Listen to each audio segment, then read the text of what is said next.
Welcome to my educational channel విద్యా ఉద్యోగ సమాచారానికి స్వాగతం.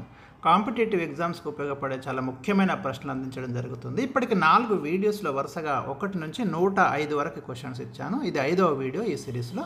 106వ ప్రశ్న నుండి మనం ఈరోజు ప్రారంభిద్దాం. ఈ ఛానల్ని సబ్స్క్రైబ్ చేసుకోండి. భవిష్యత్తులో మీరు రాసే ప్రతి పోటీ పరీక్షకు ఉపయోగపడే వివిధ రకాల సబ్జెక్టుల నుంచి బిట్స్ అన్నీ కూడా ఇక్కడ అందుబాటులో ఉంటాయి. ఇవాళ మోస్ట్ ఇంపార్టెంట్ క్వశ్చన్, ఏ చట్టం ప్రకారం 1774లో కలకత్తాలో సుప్రీంకోర్టు ఏర్పడింది? 1773 రెగ్యులేటింగ్ చట్టం ప్రకారం. మీరు ఒకటి ఇక్కడ గమనించండి, భారతదేశాన్ని బ్రిటిషర్స్ పాలిస్తున్నప్పుడు, ముఖ్యంగా ఈస్ట్ ఇండియా కంపెనీ పరిపాలిస్తున్నప్పుడు, ఏదైతే సిపాయిల తిరుగుబాటు జరిగేంత వరకు ఇక్కడ ఈస్ట్ ఇండియా కంపెనీ పాలన ఉంది. సిపాయిల తిరుగుబాటు తర్వాత రిఫార్మ్స్ తీసుకొచ్చి భారతదేశంలో ఏదైతే బ్రిటిష్ వారు ఆక్రమించిన ప్రాంతాల మీద బ్రిటిష్ ప్రభుత్వం అజమాయిషీ తీసుకుంది. అంటే అప్పటి వరకు ఈస్ట్ ఇండియా కంపెనీ పాలన ఉంది. ఆ కంపెనీ పాలన ఇక్కడ ఉన్నప్పుడే ఒక చట్టం, రెగ్యులేటింగ్ చట్టం తీసుకురాబడింది. ఈ చట్టం ప్రకారము 1774లో ఒక కోర్టును కలకత్తాలో ఏర్పాటు చేయడం జరిగింది. ఫస్ట్ దాని యొక్క మొట్టమొదటి ప్రధాన న్యాయమూర్తి సర్ ఎలిజా ఇంపే. ఇది గుర్తుంచుకోండి, చాలాసార్లు ఈ ప్రశ్న వస్తుంది. తర్వాత ఏం చేశారంటే 1935 ఇండియన్ గవర్నమెంట్ చట్టం ప్రకారం దాన్ని ఫెడరల్ కోర్టుగా మార్చడం అనేది జరిగింది.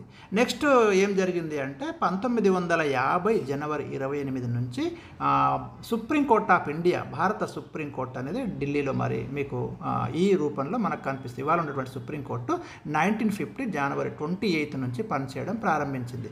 అంటే దీని మూలాలు మీకు ఎక్కడ కనిపిస్తాయి అంటే కలకత్తాలో ఏర్పడ్డ 1774 నాటి ఒక సుప్రీంకోర్టు దగ్గర దీని యొక్క మూలాలు అనేవి కనిపిస్తాయి. అది మన దేశంలో మరి జ్యుడిషియరీ సిస్టంలో, హైయెస్ట్ జ్యుడిషియరీ సిస్టంలో వచ్చినటువంటి రిఫార్మ్స్గా మనం చూడాలి. ఇక్కడ ఇచ్చాను మీకు ఏ చట్టం ప్రకారం ఫెడరల్ కోర్టు ఏర్పడింది.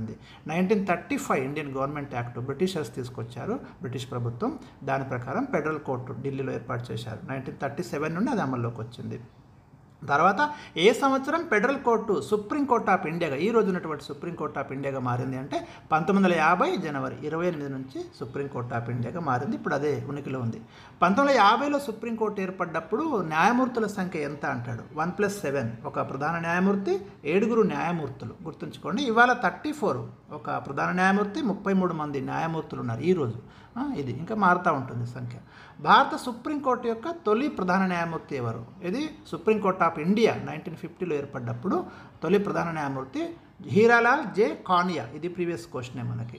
1774లో కలకత్తాలో ఏర్పడ్డప్పుడు సర్ ఎలిజా ఇంపే, బ్రిటిషర్స్ కాలంలో. అది గుర్తుంచుకోండి, 2 పేర్లు. ప్రస్తుతం భారత సుప్రీంకోర్టులో న్యాయమూర్తుల సంఖ్య ఎంత? చెప్పినగా 34, 33 న్యాయమూర్తులు, ఒక ప్రధాన న్యాయమూర్తి ఉంటాడు. 2019 సెప్టెంబర్ నుండి మనకు ఈ సంఖ్య మెయింటైన్ చేస్తున్నాం. ప్రస్తుతం సుప్రీంకోర్టు ప్రధాన న్యాయమూర్తి వేతనం ఎంత? 2,80,000 రూపాయలు సుప్రీంకోర్టు ప్రధాన న్యాయమూర్తికి ఉంటే, చీఫ్ జస్టిస్ ఆఫ్ ఇండియాకి. న్యాయమూర్తుల వేతనం 2,50,000 ఉంది మంత్లీ. వయోపరిమితి వచ్చేసి 65 సంవత్సరాలు. ముద్రా రాక్షసం, ఇదేమో ఇండియన్ హిస్టరీ నుంచి తీసుకున్నటువంటి ప్రశ్న. ఇది విశాఖ దత్తుడు. ఇది గుప్తుల కాలం నాటి ఒక సంస్కృత నాటకము. దీంట్లో మీకు మౌర్యుల గురించిన ప్రస్తావన కనిపిస్తుంది. ఆ బృహత్ కథ ఎవరు రచించారు? గుణాఢ్యుడు రచించాడు. వెరీ ఇంపార్టెంట్ అండి. మీకు శాతవాహనుల కాలంలో ఈ బృహత్ కథ అనే ప్రాకృత భాషా గ్రంథం రాయబడింది. పైశాచి ప్రాకృత భాషలో రాయబడింది. ఆ రోజు పైశాచి అంటే బహుశా దేశీ భాష అనే విమర్శకుల యొక్క అభిప్రాయం. శాతవాహనుల కాలంలో రాయబడింది ఇది. తెలంగాణలో గుణాఢ్యుడిని మొట్టమొదటి లిఖిత కవిగా పరిగణిస్తున్నారు. ఇక గాథా సప్తశతి, ఇది కూడా శాతవాహనుల కాలంలోనే రాయబడింది. ఒక శాతవాహన చక్రవర్తి హలుడు, వెరీ ఇంపార్టెంట్, ప్రాకృత భాషలోనే దీన్ని రాస్తాడు. 350 మంది తెలంగాణ కవులకు చెందిన వివరాలు మనకు దీంట్లో కనిపిస్తాయి. చాలా ముఖ్యమైనటువంటి రచన ఇది. అనేక రచనలను, గ్రంథాలను సేకరించి దీన్ని సంకలనం చేయడం అనేది ఇక్కడ మనం చూడొచ్చు. ప్రాకృత భాషలో రాయబడింది. కాతంత్ర వ్యాకరణం ఎవరు రచించారు? ఇది కూడా శాతవాహనుల కాలంలోనే రాయబడింది. శర్వవర్మ రచిస్తాడు. ఇది ఒక సంస్కృత వ్యాకరణ గ్రంథం. కుంతల శాతకర్ణి కాలం నుంచి మనకు కొంత సంస్కృతము అభివృద్ధి ఇక్కడ కనిపిస్తుంది. మరి ఈ కాతంత్ర వ్యాకరణంలో సంస్కృత వ్యాకరణం అనేది మీకు ప్రధానంగా చూడొచ్చు. లీలావతి పరిణయం ఎవరు రచించారు? ఇది రచించింది కుతూహలుడు. ఇది కూడా శాతవాహనుల కాలంలోనే ప్రాకృత భాషలో రాయబడింది. కథా సరిత్ సాగరం ఎవరు రచించారు? సోమదేవ సూరి. తొలి తెలుగు తెలంగాణ కవయిత్రిగా ఎవరిని పేర్కొంటారు? తెలంగాణలో తొలి తెలుగు తెలంగాణ కవయిత్రిగా కుప్పాంబికను పేర్కొంటున్నారు. గోన బుద్ధారెడ్డి కూతురు. గోన బుద్ధారెడ్డి రంగనాథ రామాయణం రచిస్తాడు. ఇది తెలుగులో మొట్టమొదటి రామాయణం, బుద్ధారెడ్డి రచించినది. సకల నీతి సమ్మతం అనే తొలి తెలుగు సంకలన గ్రంథాన్ని ఎవరు రచించారు? దీన్ని రాసింది మడికి సింగన. ఇంపార్టెంట్ అండి ఇది కూడా. ఆరెంజ్ రివల్యూషన్ ఏ దేశానికి చెందింది? ఇది ఉక్రెయిన్ దేశానికి చెందినటువంటి విప్లవం ఆరెంజ్ రివల్యూషన్. ప్రపంచంలో అత్యధిక జనాభా కలిగిన నగరం ఏది? టోక్యో అండి, జపాన్ రాజధాని ఇది. ఏ రాష్ట్రంలో అత్యధిక జాతీయ పార్కులు ఉన్నాయి? Madhya Pradesh. International atomic energy agency, అంతర్జాతీయ అణుశక్తి సంస్థ అంటాం. దీని యొక్క ప్రధాన కార్యాలయం ఎక్కడుంది అంటే ఆస్ట్రియాలోని వియన్నాలో ఉంది. ఇంపార్టెంట్, వెరీ ఇంపార్టెంట్ అండి. Question number 124. Lal Bagh gardens ఏ నగరంలో కలవు? బెంగళూరులో ఉన్నాయి. నిషాద్ బాగ్ తోటలు గార్డెన్స్ ఏ నగరంలో కలవు? శ్రీనగర్లో ఉన్నాయి.